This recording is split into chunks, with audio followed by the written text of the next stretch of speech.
Programa Sintonia, com Wilton Cunha. Dalila, restaurante árabe brasileiro. Oferecemos a você bife árabe e brasileiro, livre ou por quilo. Prato servido, bebidas e sucos, lanches de café. Servimos também marmitex e possuímos teleentrega. Dalila, restaurante árabe brasileiro. Rua 7 de setembro, número 306. O telefone 3229-1670. Esperamos você no calçadão da 7.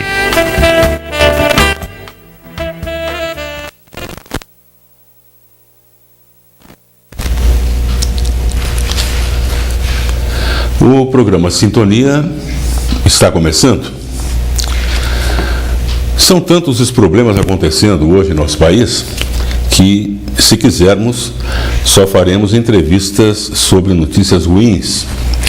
Mas precisamos também tratar de coisas boas, de esperança, de futuro. E o futuro são as nossas crianças e os nossos adolescentes.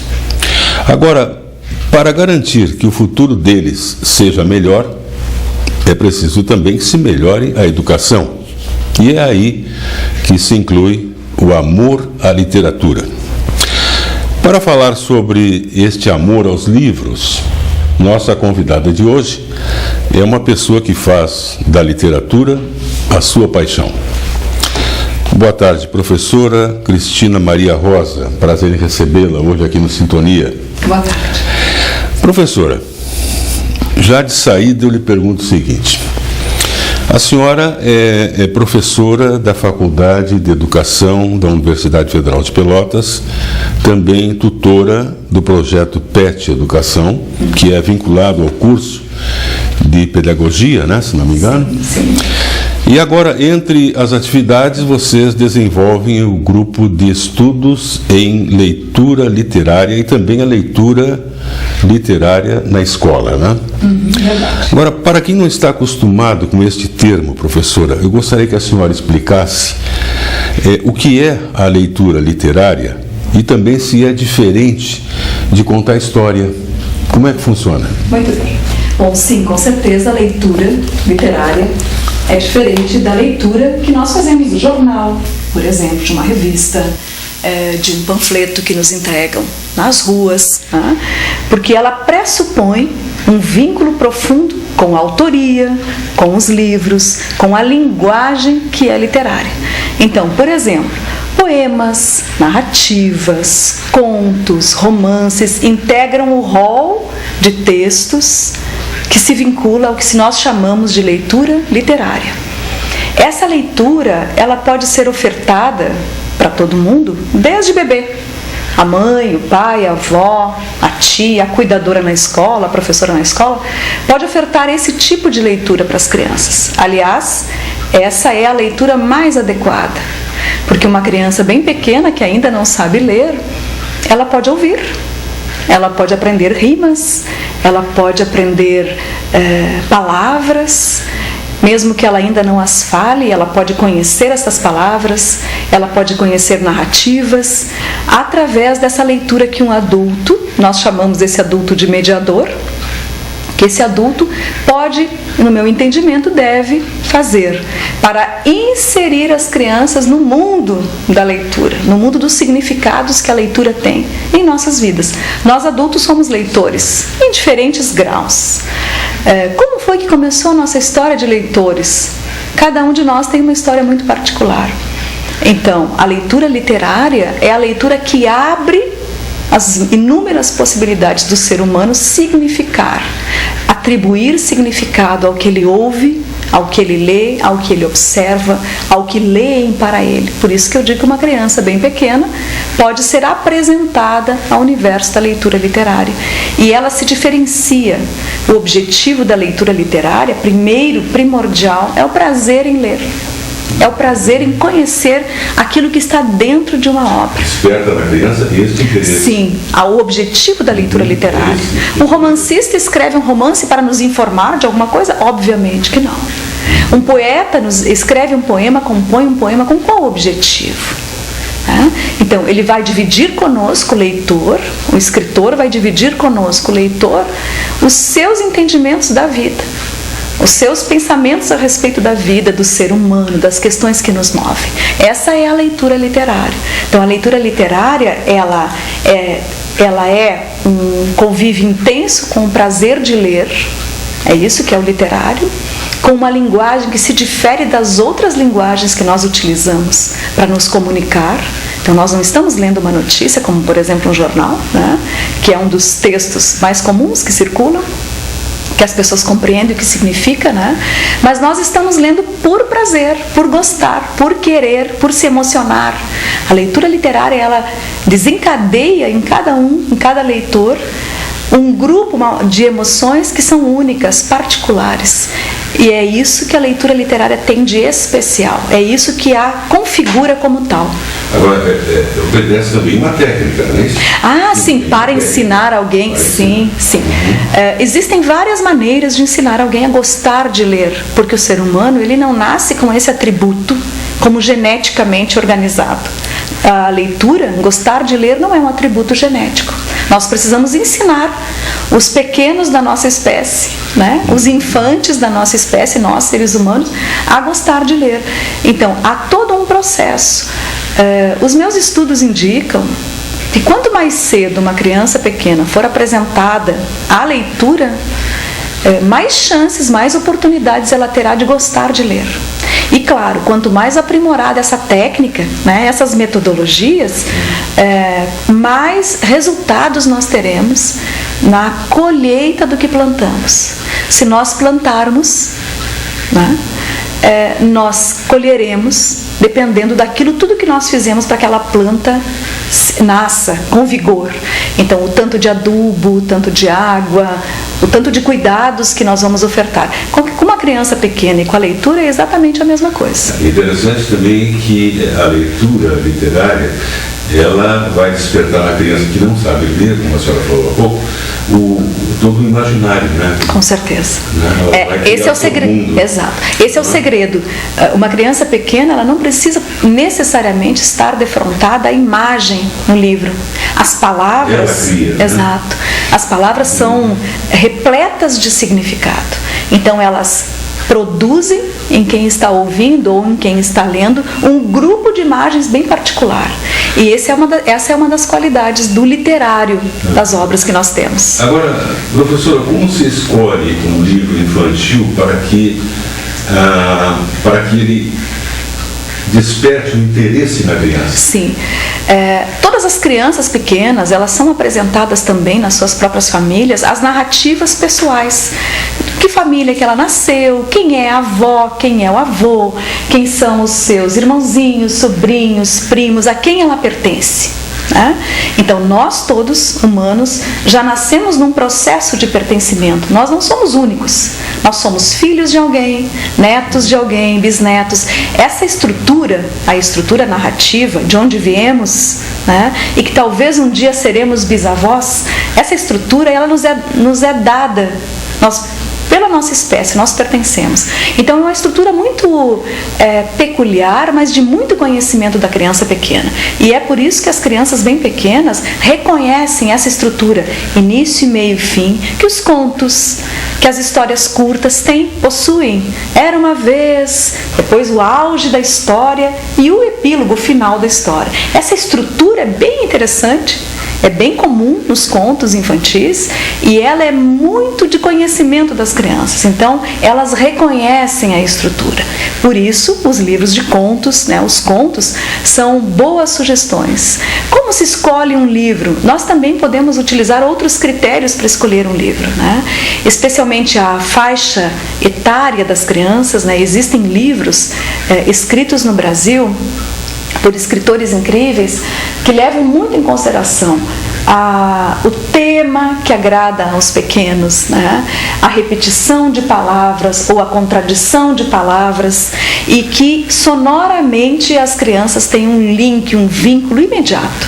Então existem textos adequados pela estrutura narrativa, pelo formato das palavras empregadas, pelos temas. Nós também podemos escolher um livro por ele ser de frases mais curtas, por exemplo, para a primeira infância. Então, crianças, por exemplo, de 0 a 4, 5 anos. Que tipo de livro eu, um adulto, que vou ter que conter essa criança no meu colo e mostrar para ela o livro, devo escolher? Livros com frases mais curtas, mas que tenham significado, que sejam interessantes, que podem ter barulhinhos sendo escritos por ali, porque serão pequenas historietas que vão mais rapidamente chegar ao seu fim. Então o leitor também, em 2, 3 minutinhos, ele vai conseguir chegar ao final de uma pequena história, que naquele momento a criança ainda não tem uma grande capacidade de concentração. E eu preciso. E não vai perder o interesse. Então eu começo com textos mais curtos, mas também eles coerentes, interessantes, para logo depois, quando essa criança já estiver com a capacidade auditiva mais alongada, com a concentração mais organizada, eu posso oferecer a ela contos ou poemas de maior complexidade ou até mais longos. Eu passei por essa experiência na Feira do Livro. É mesmo? Passei. E foi até meio angustiante, porque eu procurava um livro para dar de presente para minha neta com 4 anos. E eu ficava, mas o que pode interessar? Eu passei por isso, interessante, né? Sim. Eu trouxe comigo um dos livros, que aliás é um reconto da história clássica, o Chapeuzinho Vermelho, para dar um exemplo, né? O que significa uma história pequenininha com apenas uma ou outra frase. Então, por exemplo, este livro é um livro que tem a ilustração muito forte, muito vigorosa na apresentação, apenas 2 cores sobre o branco, o preto, que representa todas as falas do lobo, e o vermelho, que representa todas as falas da Chapeuzinho Vermelho, e muito rapidamente pode ser observado e lido. Ele não depende de uma grande capacidade leitora de quem vai apresentar este livro para a criança.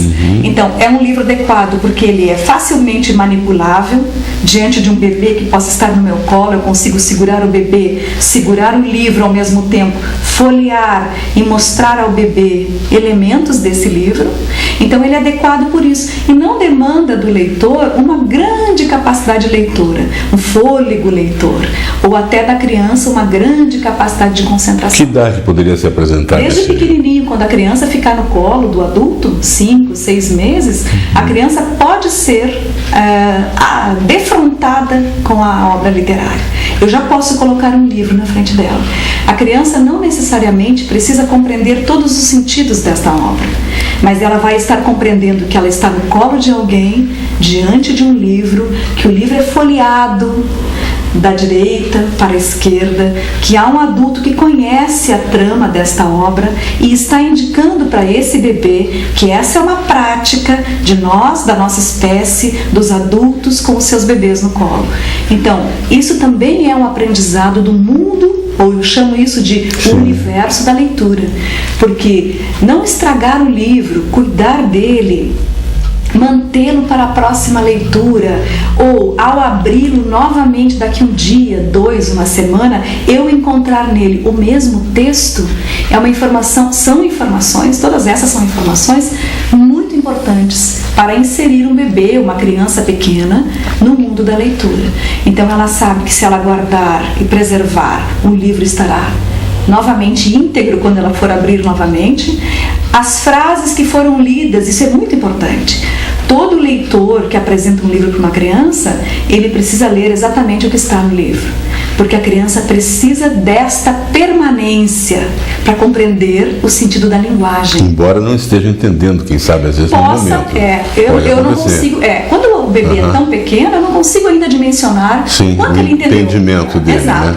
Mas eu vou ensinar o gosto pelo momento, o gosto pela leitura, a audição da minha voz, o amor pelo livro. O amor pelo livro, cuidar, vamos guardar, semana que vem vamos ler de novo, vou guardar nesta mala, vou guardar aqui na estante, quando tu vires novamente na casa da avó, na casa da madrinha, enfim, nós vamos ler novamente esse livro. Este livro eu comprei para ti, este livro eu guardei da minha infância para ti. Então, eu vou ensinando para a criança não apenas o conteúdo literário do livro, que é fundamental, mas vou ensinando a ela outras características do que eu chamo de um rito de aprender a ler. Eu estou alfabetizando este bebê nesta prática que é a prática da leitura literária. Alfabetizando porque eu estou ensinando a ela os rudimentos dessa prática. Abrir, folhear, ler, conhecer sempre o mesmo texto. Isso são características bem importantes desse momento, desse ato. E livros como este, por exemplo, são especiais para esse momento. Agora, professora, na verdade, é um trabalho formiguinha, né? Um trabalho formiguinha, que ainda não é incorporado no universo das escolas, me parece, né? Agora, o que falta, professora Cristina, para que as autoridades que montam os currículos se deem conta da importância da leitura na vida da criança? O que está faltando? De uma maneira geral, as pessoas dizem que a leitura é muito importante. Então, aparentemente, assim, há um consenso na sociedade de que a leitura é fundamental. A leitura realmente é fundamental. A grande maioria das pessoas, no entanto, desconhece que para ler por querer e mesmo sem gostar, muitas vezes eu preciso ler um documento, não necessariamente por gosto, por apreço ao documento, a um jornal, a um livro mais árduo, digamos assim, de conhecimento. Isso pode ocorrer na vida de todos nós. Bom, normalmente isso atinge a grande parcela da população. Ter que ler um documento, ter que ler uma informação, não por escolha. Isso é precedido, os meus estudos indicam, não só os meus, mas de vários colegas no país inteiro, indicam que eu só vou me debruçar em um texto mais árduo, mais longo, que exija de mim concentração, disciplina, se eu gostar de ler. Se eu gostar de ler, eu me organizo para ler até o que eu não gosto. Bom, então, essa questão se antecede ao ler de uma maneira geral. Parece gostar de ler. Como fazer essa organização? Já que não nascemos com esse atributo geneticamente, alguém tem que ensinar isso para as crianças. Essa é a tarefa dos professores. Essa é a tarefa especial dos pedagogos. Essa é a matéria principal da formação do pedagogo. O pedagogo deve ter a capacidade profissional de ensinar o gosto pela leitura. E na primeira infância, até na segunda infância, primeira e segunda infância, eu estou dizendo crianças de 0 a 11 anos, que é onde o pedagogo atua prioritariamente, as crianças precisam ser apresentadas às obras literárias. Então o professor tem que se organizar para apresentar o livro, ler o livro para as crianças, apresentar os diferentes tipos de livros que nós temos em sociedade, as diferentes linguagens que estão dentro desses livros, os diferentes autores, os diferentes temas, as diferentes tramas. É este sujeito, o professor, especialmente o pedagogo, que tem esta tarefa e que aprende a fazer isso na faculdade. Então, a Universidade Federal de Pelotas tem um curso superior, que é o curso de pedagogia, na qual há formação para a docência literária na escola. E é adquirindo esse saber que o professor se torna capaz de ensinar o gosto. Agora, há uma condição. Eu, professora desses futuros professores, muitas vezes, tenho que descobrir se os meus alunos têm gosto pela leitura. Se eles têm gosto, caminho mais fácil. Se os meus alunos ainda não adquiriram o gosto pela leitura literária, cabe a mim, professora desta área, ensinar o gosto aos adultos, meus alunos, para que eles depois ensinem este gosto aos pequenos, que serão alunos deles. Maravilha. É por aí. É por aí. Interessante, a minha mãe lia muito. Então eu me lembro perfeitamente, eu era criança e a minha mãe me falava dos romances quando ela ia ler, ela me mostrava Então, hoje, que eu conheço autores famosos, antigos, eu me lembro que a minha mãe me mostrava e me falava uma síntese assim daquele romance, né? Era uma forma dela te apresentar um universo que ela gostava. E isso é preponderante na vida da formação de um leitor. Quando uma criança pequena vê que o professor se arrepia quando lê uma história, que o professor se emociona junto quando estão lendo uma história, e João e Maria perdidos na floresta, o professor sofre junto com aqueles dois pequenos personagens. As crianças sofrem também. Já passei por esses momentos intensos com as crianças pequenas, que eu gosto muito de ter essa oportunidade, né, de ler para crianças pequenas. E quando as crianças percebem que o leitor é alguém que conjuga junto com eles os sentimentos por aquele conto, isso se torna mais intenso.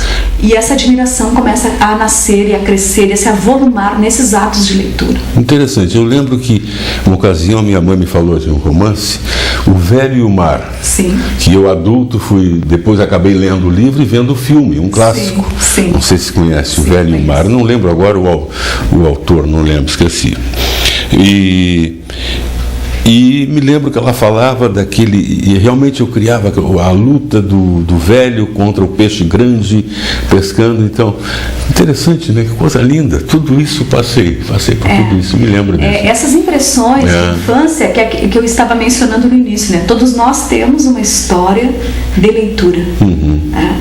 E, infelizmente, muitas crianças brasileiras têm uma história de leitura, mas não com bons exemplos. Uma história de ausência da leitura também é uma história da leitura. Que livros tua família lia para ti quando tu era criança? Tem muitas crianças que não têm essas informações para dividir. Então, a história de leitura de muitas crianças é a ausência da leitura. E é justamente por reconhecer que isso existe, a ausência da leitura literária nas famílias, que a escola foi criada. A escola foi criada para ofertar para as crianças aquilo que as famílias não têm. Muitas vezes condições ou saberes prévios para ofertar. Então, é possível que crianças cheguem à escola com 7, 8 anos sem nunca ter ouvido um livro lido por alguém de sua família. E aí, não cabe à escola dizer que a criança não tem este saber. Cabe à escola ofertar esse saber. Essa é a tarefa da escola. Agora eu lembrei, meu primeiro livro eu li aos 13 anos e era Moby Dick. Nossa, Moby Dick. 13 anos. 13 Já anos. É uma idade de um adolescente hoje. Hoje, na época, não. Isso. Eu estou com 67 anos. Há 13 anos eu era uma criança. Eu desenvolvo uma pesquisa com bebês há aproximadamente 3 anos já. Bebês bem pequenininhos.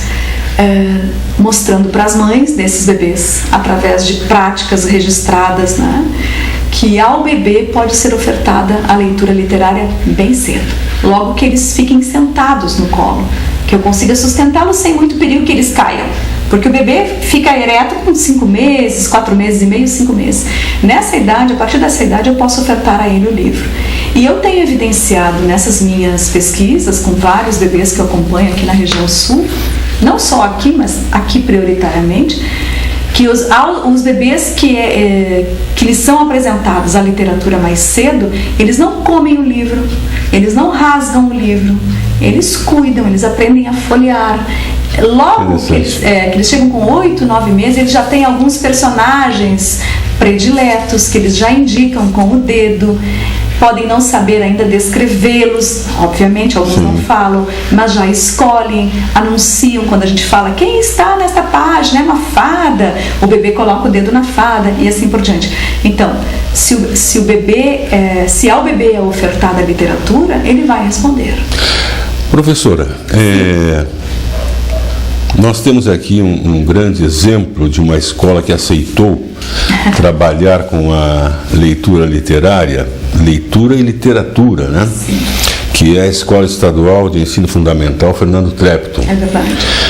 Eu gostaria que a senhora contasse um pouco sobre o projeto que a senhora implantou. Sim. E que não deixa de ser um exemplo também a outras escolas. Como é que foi? É verdade. Bom, a escola pretendia ter um espaço maior para a sua biblioteca e nos convidou para ajudar a organizar o acervo e as práticas de uso dessa biblioteca. Quando nós chegamos na escola, o espaço estava desorganizado, ainda não era uma biblioteca, ainda não se configurava como tal. E aí então nós tivemos a oportunidade, eu digo nós, porque eu e as minhas alunas da universidade, né, tivemos a oportunidade de organizar, de projetar arquitetonicamente uma intervenção nesse espaço e criar, um espaço de 100 metros quadrados, uma biblioteca. Então nós descobrimos que o espaço tinha ajustes para fazer, alguns concertos, né? Tinha um grupo de móveis que poderiam ser ocupados, organizados. Nós medimos tudo, fizemos uma medição do espaço, dos móveis, enfim. Descobrimos que a escola tinha um acervo literário, um acervo de livros didáticos, um acervo de dicionários, de livros para o professor. E nós então criamos uma planta para executar dentro desse espaço, né? Desse espaço geográfico e desse espaço antropológico, né? Antropológico porque também ali se estabelecem relações de conhecimento, relações de pertencimento, relações de amizade com o livro e com outras pessoas e relações de uso do espaço. Então nós nos organizamos para estudar o que significa biblioteca. Descobrimos que há alguns documentos no país que regem o funcionamento de uma biblioteca escolar e com o aval da direção da escola, então procedemos de abril de 2016 a novembro, um restauro das paredes, do piso, da pintura e dos espaços. E criamos em 100 metros quadrados, 5 espaços diferenciados. Então hoje há uma recepção, um espaço de leitura de leite, um espaço para pesquisa em livros didáticos, um espaço bem interessante, colorido, apropriado para leitura literária para a infância e um mini auditório, onde nós podemos dar uma pequena aula, fazer uma pequena palestra, dar um pequeno curso e assim por diante. Então, esse convite da escola, ele produziu em nós seres inventores, na verdade, porque nós nunca havíamos feito isso. Sim. E logo, isso foi em 2016. Agora, no ano de 2017, nós estamos já utilizando esse espaço da escola para cursos e também temos o compromisso de organizar o acervo literário. Porque o acervo didático a escola consegue organizar sozinha.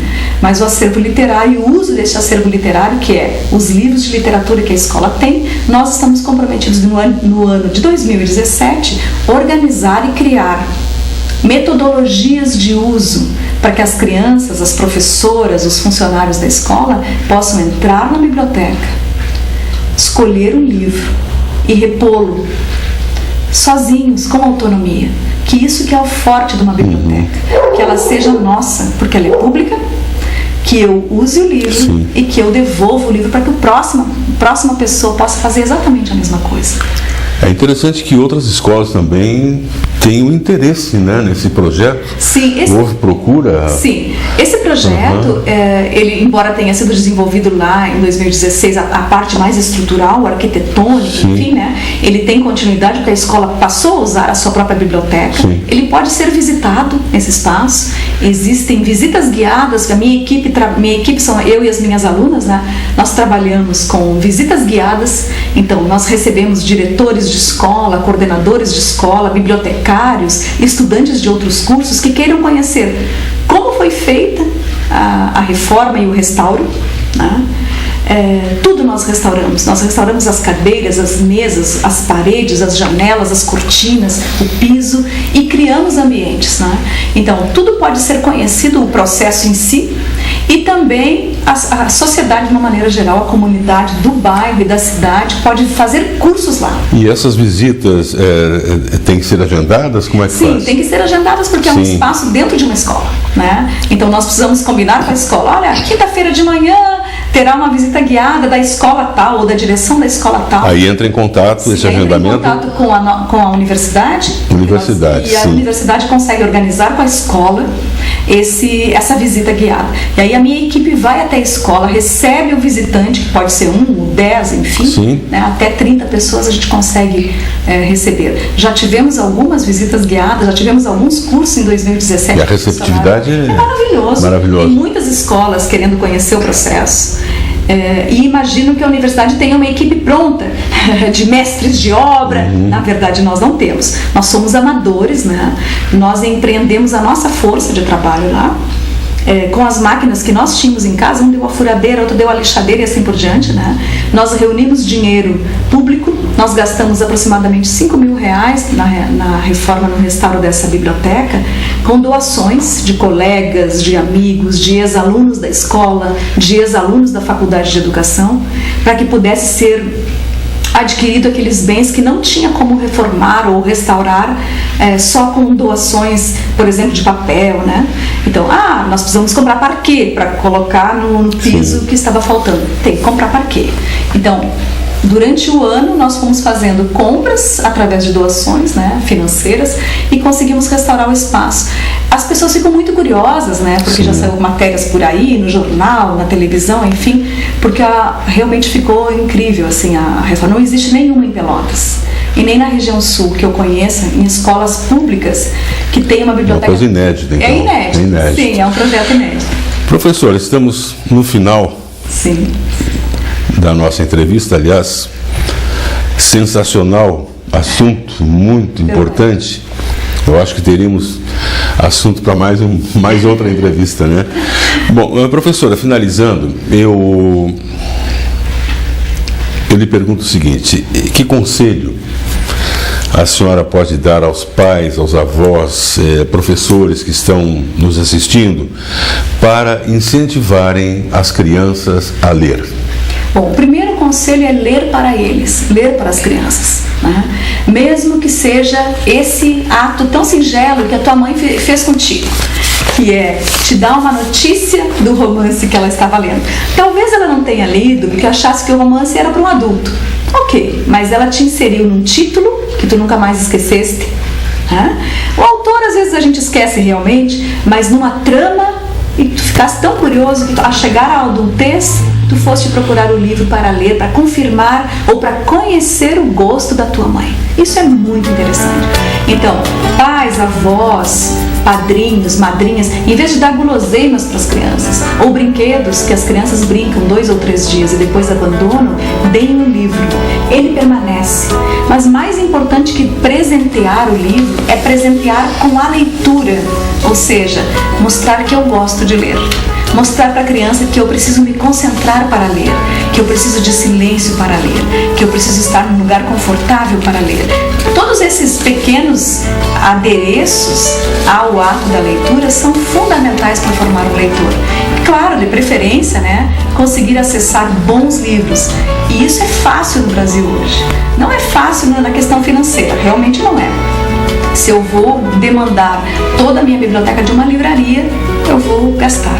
Mas nas escolas públicas hoje, devido às políticas públicas para o livro e para a leitura, já existem obras muito interessantes.